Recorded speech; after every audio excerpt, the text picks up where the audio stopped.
un référendum pour, je vais revenir sur les migrants, pour ou anti-Macron, dit Jean-Luc Mélenchon.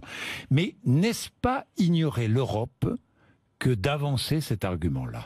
Non, justement. Et pourquoi non? Je vais vous expliquer pourquoi. Allez-y. Aujourd'hui, vous avez Emmanuel Macron qui est un des tenants d'une construction politique particulière de l'Union européenne, cette Europe des traités. Il y a un axe Macron-Merkel, on est assez clair là-dessus. Et puis surtout, regardez, la politique menée par Emmanuel Macron lors de sa première année de quinquennat.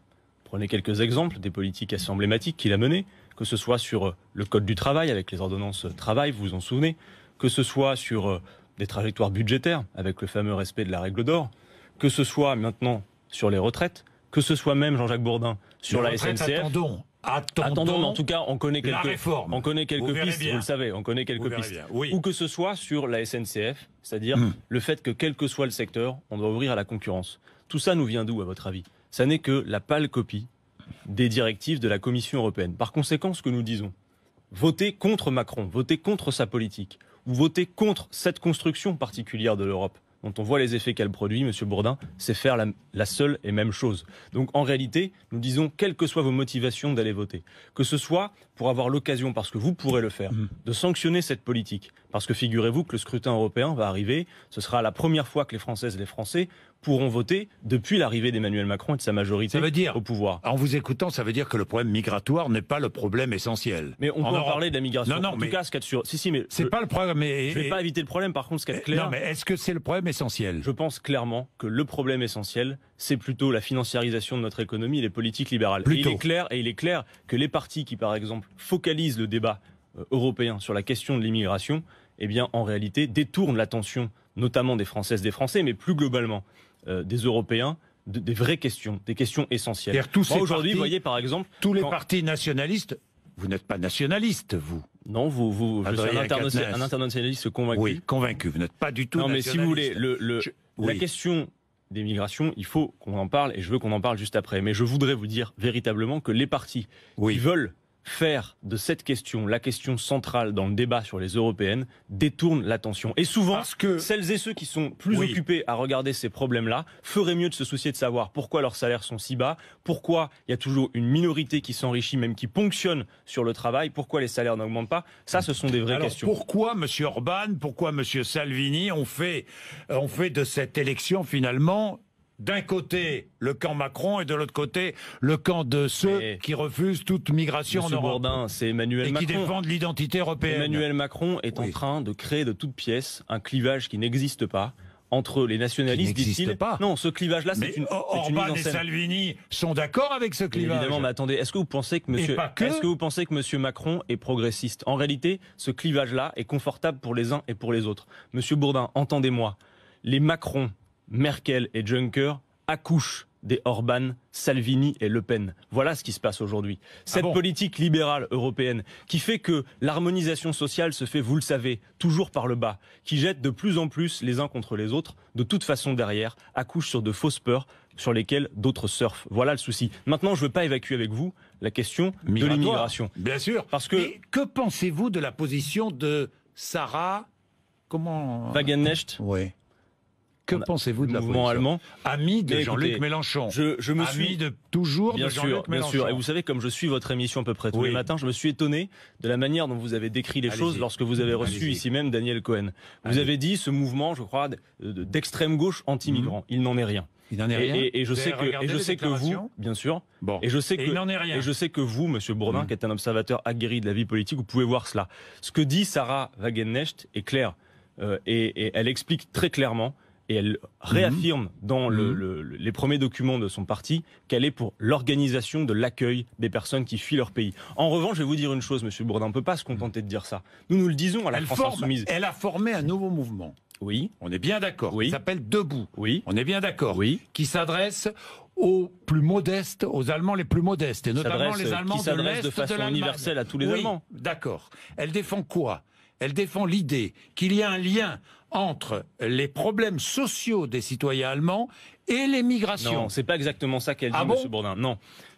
Ce qu'elle explique, c'est que il faut, et elle le redit, qu'il faut accueillir les personnes qui fuient leur pays, mais elle dit aussi que ça n'est pas suffisant. On peut pas tenir le discours, et vous le savez, moi je vais le MEDEF estime que les migrations sont bonnes pour les économies européennes. Mais vous découvrez, justement, bonnes pour l'économie française. Mais non, vous découvrez aujourd'hui que non, attendez, écoutez-moi, vous découvrez aujourd'hui que le patronat, depuis très longtemps d'ailleurs, utilise aussi l'immigration pour faire ensuite pression sur les salaires. Mais je vais vous dire une chose, les personnes qui fuient leur pays ne sont pas responsables de cette situation. Donc les choses sont claires. Je vais vous résumer notre discours. Vous allez voir, si vous voyez plus rationnel à faire en matière d'immigration, vous me direz. Alors je vais le résumer rapidement.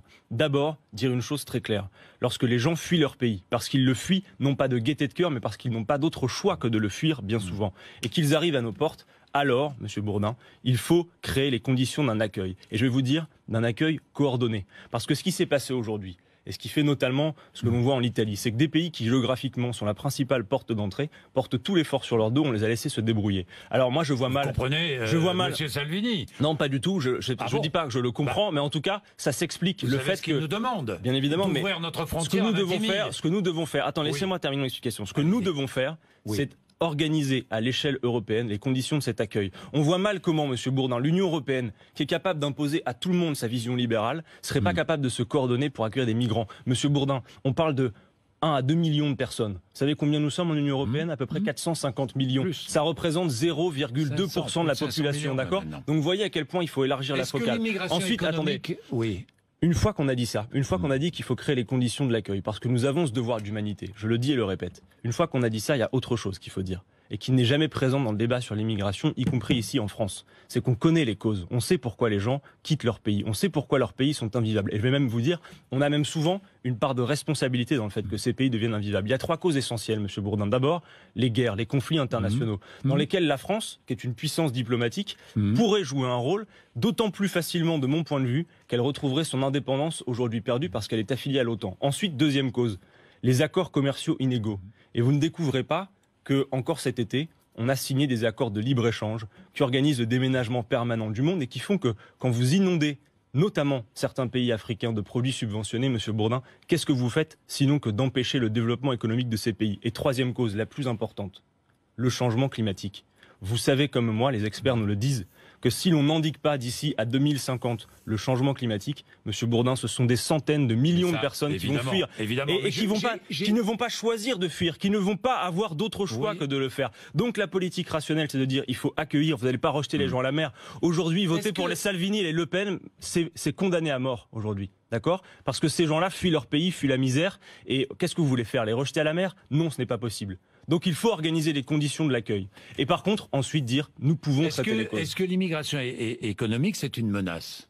Mais si vous voulez, mais Monsieur Bourdin, oui. Ce que je veux vous dire, c'est que les mouvements de population, c'est quelque chose de vieux comme l'humanité, d'accord? Et quand on voit la proportion, ce que je veux vous dire, c'est que bien évidemment, on a vu pendant une période ces mouvements augmenter. Vous savez que récemment, les chiffres, par exemple, en France, ont baissé. Mais en tout cas, ce qu'il y a de clair, c'est que c'est une goutte d'eau. Vous n'allez quand même pas dire que ça fait une personne pour 1000 habitants. Vous n'allez pas me dire qu'on n'est pas capable de faire ça. Vous êtes pour la libre circulation des biens et des personnes. On est bien d'accord en Europe. Je ne suis pas favorable au libre-échange. Moi, je pense que nous pourrions... la libre circulation des biens et des personnes. Eh bien, moi, je vais vous dire, je pense que nous devrions, y compris face à l'enjeu climatique, organiser les conditions de ce qu'on appelle un protectionnisme solidaire. Je m'explique, c'est pas un protectionnisme des frontières économiques. Mais évidemment, que faire d'autre? Attendez, c'est pas un protectionnisme chauvin qui vise à dire on ne coopère plus avec personne. C'est de dire, par exemple, est-ce qu'on a besoin de voir débarquer dans notre pays le coton ouzbek, dont on sait qu'il est produit dans des conditions lamentables, parfois même avec le travail des enfants? Est-ce qu'on a besoin, si l'on décide par exemple en France d'interdire certains produits chimiques, par exemple le glyphosate, est-ce qu'on a besoin d'accepter que des produits qui arrivent glyphosatés des autres pays arrivent chez nous? Pour vous, le glyphosate doit être interdit définitivement, immédiatement, là, tout de suite, immédiatement. Oui, parce que... Peu importe les problèmes de substitution pour les agriculteurs qui n'ont pas de produits de substitution. Il faut y répondre, je ne vous dis pas, mais c'est comme tout, Monsieur Bourdin. Donc immédiatement. Mais attendez, mais en tout cas, il faut le décider. Vous savez, c'est-à-dire qu'il ne s'agit pas de dire on va appuyer sur un bouton, tout va être terminé, mais il faut le décider par la loi. Je suis persuadé, vous savez, les compétences techniques, on les a. Si on décide de le faire, si on décide de trouver des produits de substitution, de faire autrement, on peut le faire. Et puis, je vais vous dire une chose, Monsieur Bourdin. Aujourd'hui, on a aussi un problème dans ce pays, c'est que l'activité est atone. Parce que la toile de fond, c'est la compétition généralisée. Et donc aussi la destruction d'emplois, parce que celui qui gagne la guerre économique, c'est toujours celui qui est le moins-disant social, qui arrive à faire plus avec moins. Prenez l'exemple de l'agriculture. Aujourd'hui, vous avez une agriculture intensive en chimie, en produits chimiques, laquelle empoisonne les hommes, la terre, nos assiettes. Passez à l'agriculture paysanne, qu'avec la France Insoumise, nous appelons de nos voeux. Eh bien, figurez-vous que c'est un modèle intensif en emploi.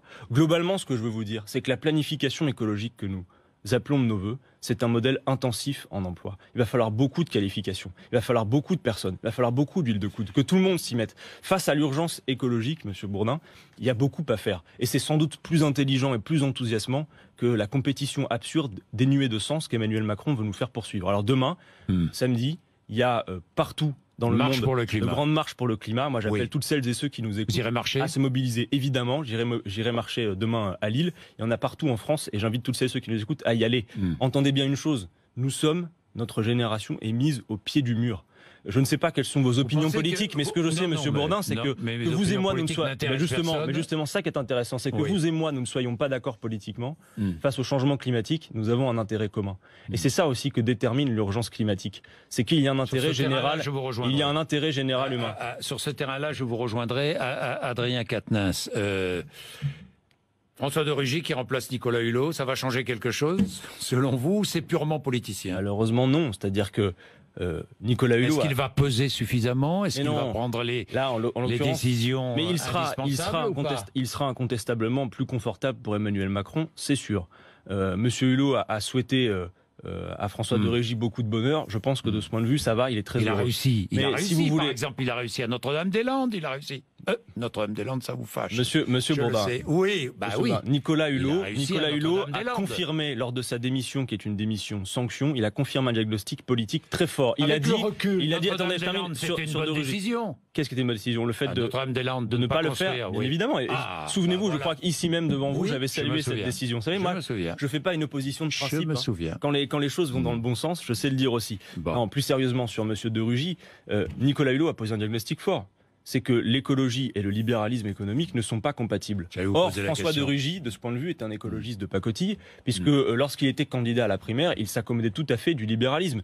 Il avait écrit un bouquin, Monsieur de Rugy, qui s'appelait « Écologie au gauchisme, il faut choisir ». Je pense qu'il s'est trompé de diagnostic. C'est entre écologie et libéralisme qu'il faut choisir. Et on le voit bien aujourd'hui. Donc malheureusement, moi je ne peux pas me satisfaire de cette situation, parce que c'est chaotique et je sais très bien que rien ne va avancer positivement sur le front de l'écologie. Nous manquons d'humilité, disait hier matin le ministre de l'Intérieur à votre place.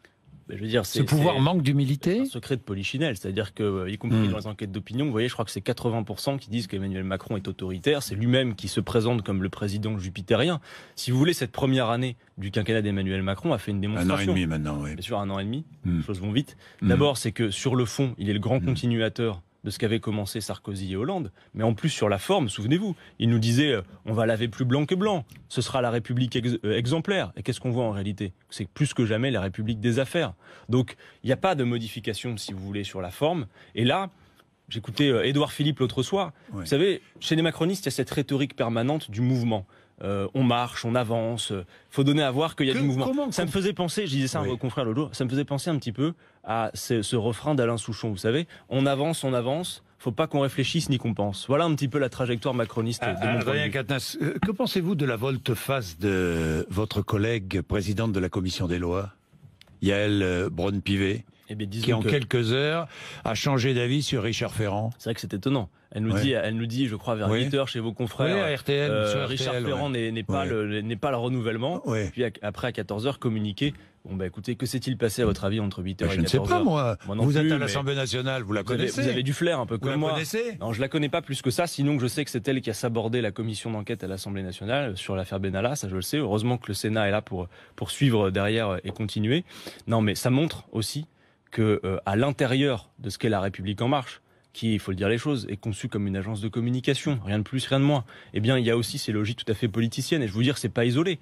Ce que vous voyez à l'Assemblée nationale, moi je commence aussi à le voir localement, par exemple à Lille, où les uns et les autres déclarent leur candidature pour des municipales, alors que nous avons d'abord des échéances européennes, des ambitions personnelles absolument dénuées de toute ambition politique. Bref, faut quand même finir par se rendre compte que le nouveau monde, il a plutôt la couleur du vieux monde, très clairement. J'ai une dernière question, enfin 2 dernières questions concernant le Venezuela, parce que la situation est grave. Ah tiens, est-ce que vous... comme c'est original. C'est toujours le Venezuela. Non, mais... Vous avez posé la question à tous vos invités. Adrien Quatennens, j'ai traité le Venezuela ce matin sur RMC. Oui. Et je peux parler du Venezuela à tous mes invités. Et on remarque avec tous vos invités politiques, quelle qu'en soit la couleur, vous parlez du Venezuela.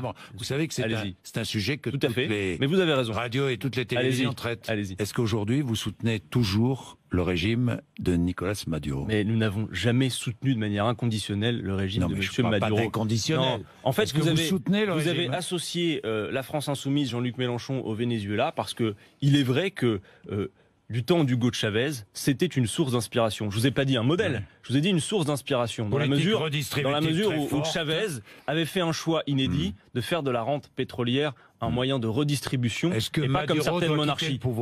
Mais attendez, aujourd'hui, la situation du Venezuela, c'est une situation économique catastrophique. Moi, je ne soutiens pas Nicolas Maduro. Je vois particulièrement, par contre, ce qui se passe, y compris les rapports de force qu'il peut y avoir, le rôle que jouent parfois les États-Unis contre ce pays. Bon, voilà. Mais si vous voulez, moi, je n'ai pas de modèle. Le Venezuela n'a jamais été un modèle pour la France insoumise. Nous avons des sources d'inspiration. Il y a des choses à prendre, il y a des choses à laisser. Pour vous, ne va pas bien. Mais pardon. Regardez le niveau de l'inflation. Chavez a été un modèle. Pardon, le Venezuela. Pas un modèle. Jean-Luc Mélenchon n'a pas de modèle, Monsieur Bourdin. Il a des sources d'inspiration. Et quand on dit une source d'inspiration, vous le savez, ça veut dire que c'est pas on prend tout, on jette tout. À chaque fois qu'on parle non, ce qui me fâche, je vais vous le dire. Moi, je peux parler du Venezuela. On peut faire, si vous voulez, une émission d'1 heure sur le Venezuela. Le souci que j'ai, c'est qu'à chaque fois. Non. Il y a des questions qui fâchent. Je voulais pas qu'on en parle. Mais bien sûr que si. Honnêtement, je suis très à l'aise pour qu'on en parle très longuement, si vous voulez. Mais ce que nous disons, c'est qu'à chaque fois, mais je ne soutiens pas Nicolas Maduro, mais je sais quels sont les rapports de force et le fait qu'on veuille flétrir, notamment venu des États-Unis, que l'Empire américain veut flétrir ce pouvoir, pour d'autres raisons. Je ne dis pas pour autant qu'il n'y a pas de difficulté économique. Mais je réponds à votre question. Pourquoi le Venezuela? C'est toujours avec la France insoumise. Généralement, quand elle a plutôt le vent en poupe, je termine. Mais ça revient comme un espèce de marronnier tout le temps. C'est vous qui l'avez cité en exemple, c'est pas nous. Pas en exemple. C'est là que vous vous trompez. Pas en exemple. Vous savez, le Venezuela, c'est comme on s'est dit on allait faire ça. Vous voyez les boîtes à meux des vaches là, qui reviennent et qui font le même bruit. Bah, on va finir par inventer ça. Certains l'ont fait sur une application téléphonique. On retourne, puis ça fait Venezuela comme ça. Parce que systématiquement, à chaque fois que on avance un petit peu, vous avez besoin de nous raccrocher à ce qui pour vous est des modèles. Mais si vous associez, c'est vous qui en avez parlé les premiers. Pardon, c'est Jean-Luc Mélenchon qui n'a pas arrêté de citer Chavez. De ce qu'a fait Chavez. Mais attendez, vous ignorez pas que Chavez, ça n'est pas. Non, attendez. Que le successeur de Chavez. Non, Monsieur Maduro est en rupture avec la trajectoire de Chavez et vous le savez. Donc arrêtez, quoi, si vous voulez. Non, mais vous êtes un meilleur spécialiste du Venezuela que moi. Bon, en tout cas, ce qui est bien, c'est qu'on aura encore consacré 5 bonnes minutes ce matin au Venezuela. On a consacré 3 minutes au Venezuela sur 22 minutes. Très bien. En attendant, demain, la marche pour le climat. Vous, ça semble un peu. Non.